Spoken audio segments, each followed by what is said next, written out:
In today's video, I'm going to be going over some of my collections that I'm nearing completion, as well as talking through how many remaining games I need to get to complete all of the Sega platforms.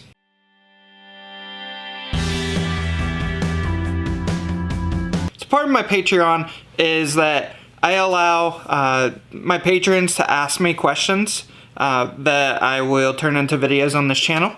And one of my patrons asked me how many Sega games I needed to complete an entire Sega set. So what I'm going to do is I'm going to break that down by system and just let you guys know, how many games that I still need in order to amass a full US library of every Sega game that was released for either a console or a handheld.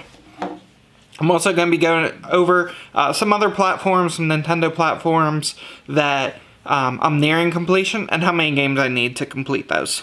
So we're going to go ahead and get started. And I'm just going to kind of go in order of how many games I need to complete. So I'm going to start off with the what I actually have complete already. And that is the Sega Pico set, which I have a buyer's guide as well as a collector's guide on my channel. So if you haven't checked out those videos, definitely check those out. But I already do have a complete US Pico collection. It's very small. There's only 20 games in the set, and there was really only one version of the system released. So that one was very easy to get. Next up is the 32X. I also have a complete set for the 32X of the games. I'm still missing a boxed system. The actual add-on system. I have several of those, but none of them are boxed. So I'm still looking for a boxed version of the handheld system. Next up, we'll start with some things that I don't have complete now, and that is the Nintendo Wii U. I'm very close on completing that collection. I currently have 8 games to go, and then that collection will be complete. I'm hoping by the end of this convention season, which for me kicks off in 2 to 3 weeks at the Pittsburgh Retro Gaming Convention in Pittsburgh, Pennsylvania.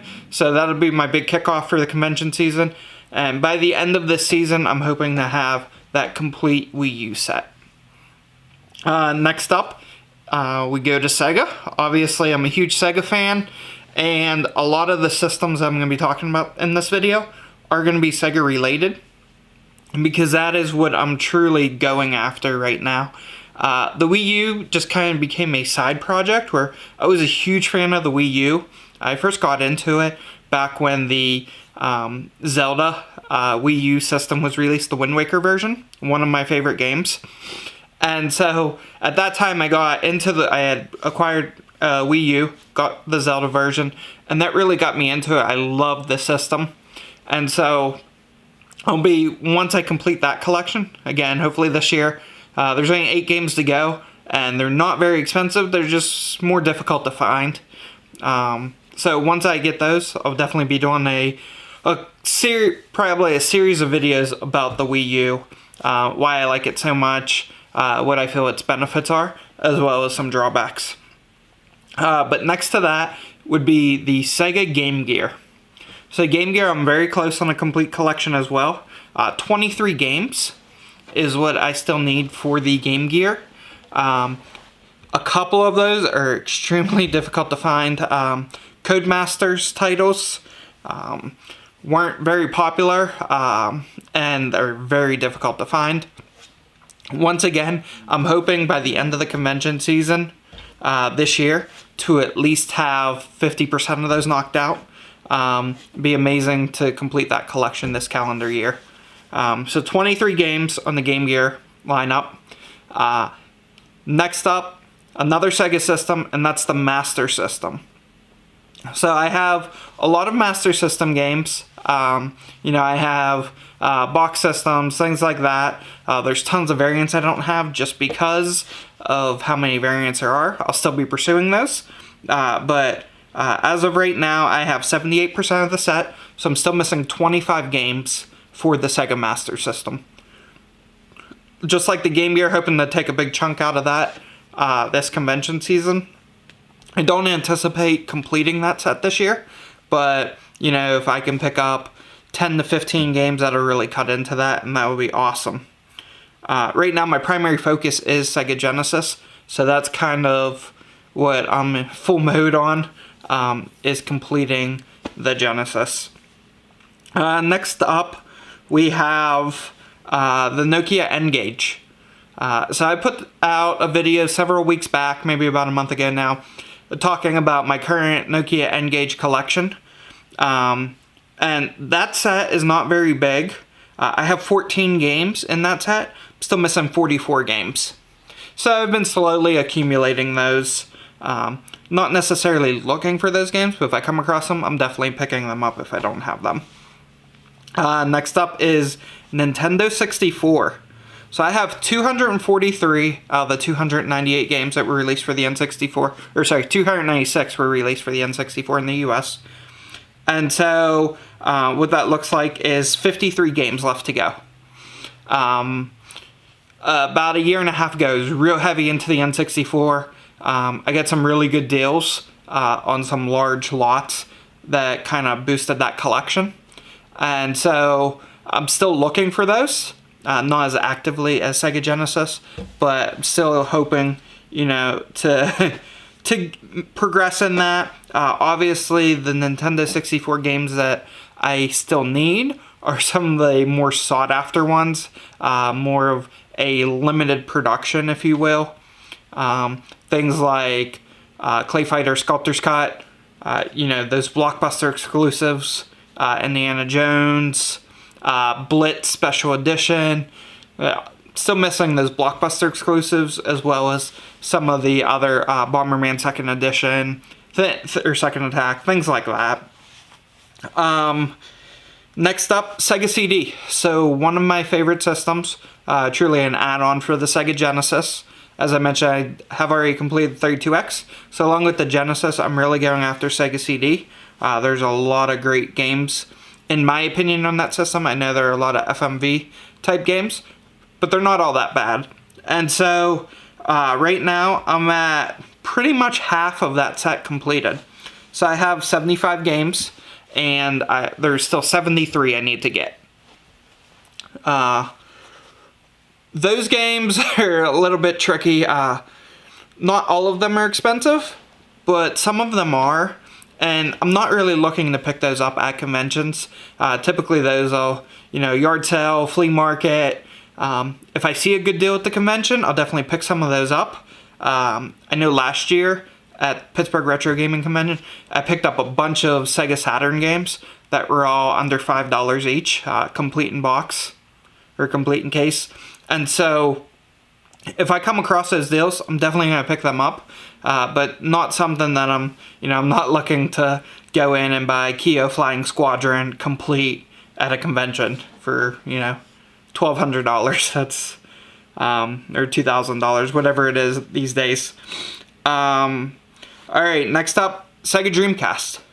So the Dreamcast, I am almost halfway there on that one as well. So I'm still missing 135 games for the Sega Dreamcast. I currently have 113.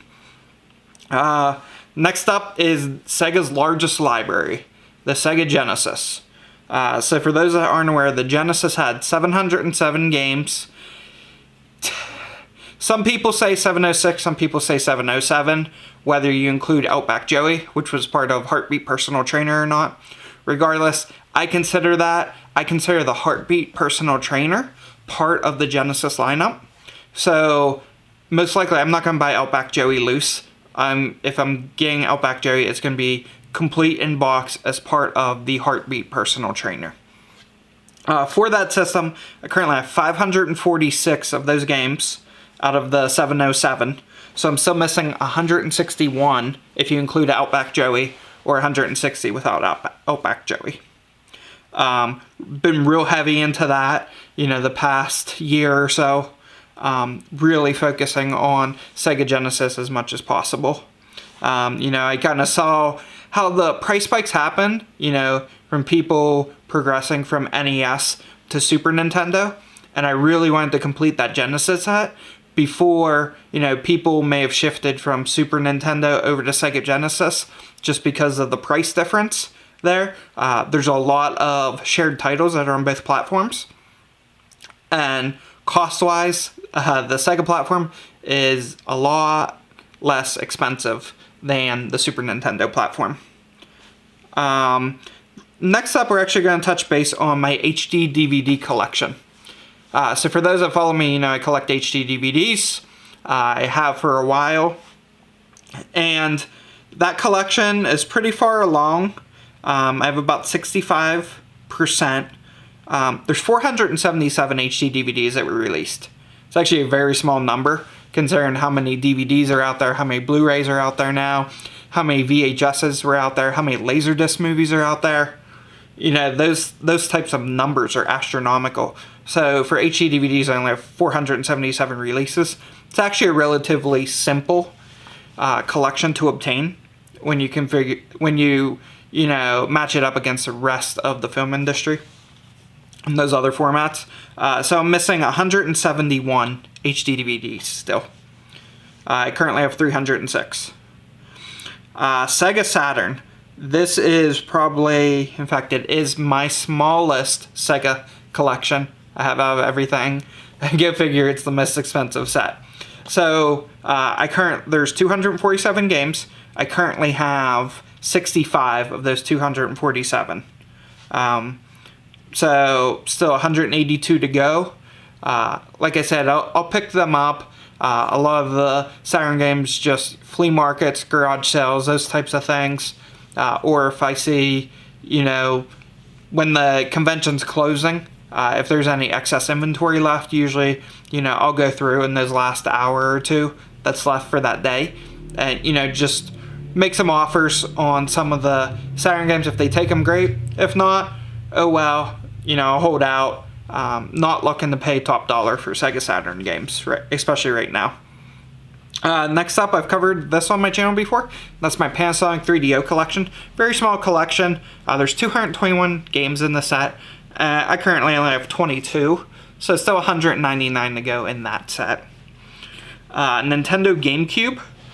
This one I've been really trying to obtain games for, especially places like Salvation Army, Goodwill. It's still relatively easy to find GameCube games at these types of stores, and even at like video game exchanges, sometimes you'll see GameCube games for $1 or $2. I definitely pick those up. GameCube, I definitely do complete in box, at least the original case, artwork, and disc. And so I currently have 165. They released 564 games in the US, so still 399 to go. There are a couple rarer games. I know there's the basketball game that's pretty rare, as well as I think Pokemon Box, which was more of a online order only, direct from Nintendo. And so things like that, getting those complete in box are pretty difficult. And then the final two systems that I really collect for here, there's a couple more past these that I'll cover, but NES. So NES, very large library, 765 games. I have 250 games to date for the NES. Not necessarily going for a complete NES set. The prices are just through the roof on NES, especially when you factor in things like stadium events, Little Samson, even Bubble Bobble Part 2, Flintstones Dinosaur Peak. A lot of these games are, through the roof. And so if I'm out at a flea market or whatever, I'll pick up games. I've been slowly just accumulating games, having it in for a couple bucks here or there, or even, a Craigslist lot, or a lot of times I'll be buying Sega lots on eBay and they'll have NES games in them. If I don't have them, I'll throw them in my collection. If I already have them, I'll compare labels. If they're better, I'll swap out, and then I will sell them at a convention, whatever my duplicates are. Next system, Super Nintendo. Again, one of my smaller sets. Looking at these numbers, I'm actually very surprised. So There's 718 games in the set. I actually have 108, which is shocking because by looking at my collection, I would think, okay, maybe I have 15 to 20 games, but in fact, I have 108, still 610 to go. I don't envision ever completing a Super Nintendo set, but once Sega gets completed, you know, we'll see where it takes me. But once again, just like with the NES, if I see games, I'm going to pick them up out in the wild. There's a couple other platforms here I haven't covered that I do collect for, but I don't necessarily track them that much per se, from how many I have versus how many I don't have. Things like Virtual Boy, right? So Virtual Boy had, I think, 14 games released for it, and I have a decent amount. I am still missing 7 games. So I'm missing 3D Tetris, Bomberman, Golf, Jack Brothers, which is the most expensive one, Nestor's Funky Bowling, actually I'm missing 6, sorry, and Waterworld. Some other systems that I also collect for but don't necessarily track. Game Boy Advance. I still have my Game Boy Advance from when I was younger, along with the very first game I ever got, which was Rayman Advance. You know, I have the e-reader, all of that.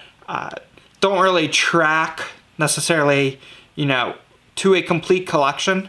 On the Game Boy side of things right now, it's mainly just buying first-party titles or titles I had growing up that I no longer have. So that goes for Game Boy, Game Boy Color, Game Boy Advance, even SP, 3DS. Obviously, I have 3DS games.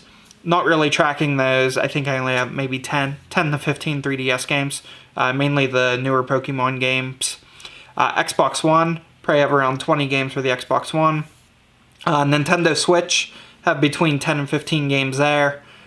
Those types of things, typically I do not track, and I'm planning to do a future video on how I track my games, you know, if I'm out in the wild, how I pull up my list to see if I already have a game or not. Actually, don't use any apps, but I'll cover that in a future video, kind of how I track that.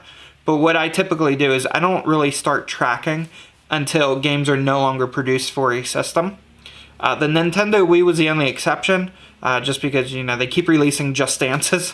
So Just Dance 2018 recently came out, but that was such a small library that I just keep track of. Anytime they release a new game, I just add it to my list. Again, don't want to get too much in this video about that. I'll definitely cover that in a future video. But in this video, I just want to answer, you know, my Patreon's question around how many games do I have left to complete a set for each Sega system. Overall, it's, I believe, 599 games across all Sega platforms in order to complete my US set. Definitely sounds like a lot. Currently, I'm at 1,100 Sega games. So I'm kind of two-thirds of the way there, almost. So it's definitely coming along. It's a slow process, but we'll get there eventually. Anyways, thanks for watching. Definitely consider checking out my Patreon. It's patreon.com/retromike. As I mentioned earlier, I do an Ask Me Anything there. You know, all my videos get uploaded early there. You know, it's definitely consider checking it out if you like this channel. And if you're new here, definitely hit that subscribe button if you enjoy this content. Thanks for watching.